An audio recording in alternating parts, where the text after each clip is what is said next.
चलिए अगले हफ्ते के ट्रिगर्स की बात कर लेते हैं, नूपुर से समझ लेते हैं, क्योंकि 8 तारीख को आएगी पॉलिसी, लेकिन उसके अलावा और क्या क्या बड़े ट्रिगर्स होंगे, नूपुर समझाइए जरा। बिल्कुल लॉन्ग वीकेंड है, लेकिन ये एक्सटेंड होगा चाइना और यूके के लिए, क्योंकि मंडे को वहाँ के मार्केट्स बंद रहने वाले। चाइना में चिंगमिंग फेस्टिवल है और ईस्टर की वजह से यूके के बाजार भी बंद रहेंगे।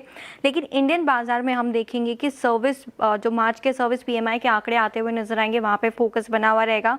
जैसे कि आपने बताया, आरबीआई की जो पॉलिसी है उसकी शुरुआत हो जाएगी, मंडे के दिन से बैठक शुरू होती हुई दिखेगी, तो उस पर नजर बनी हुई रहेगी। वेडनेसडे के दिन एमपीसी की बैठक पूरी होगी और उसके बाद आउटकम आते हुए दिखेगा, तो बड़ा ऐलान रहेगा यहाँ पे आरबीआई गवर्नर साहब की तरफ से। बाजार फोकस करके चलेगा और साथ ही साथ यूएस में एफओएमसी की बैठक के भी मिनट्स आते हुए दिखेंगे और ये भी काफ़ी इंपॉर्टेंट रहेंगे यूएस बाजार के लिहाज से।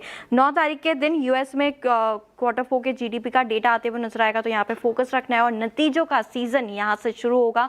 आईटी दिग्गज टीसीएस के नतीजे आते हुए नजर आएंगे, जीएम ब्यूरीज और साथ ही साथ आनंद राठी के भी Q4 और FY26 के नतीजे आते हुए दिखेंगे। फ्राइडे के दिन यूएस के बाजार पर इसकी तरफ से एक इंपॉर्टेंट डेटा पॉइंट आने वाला है, जहाँ पे कोर सीपीआई के आंकड़े आते हुए दिखेंगे, तो यहाँ पर भी बाजार की नज़र बनी हुई रहेगी।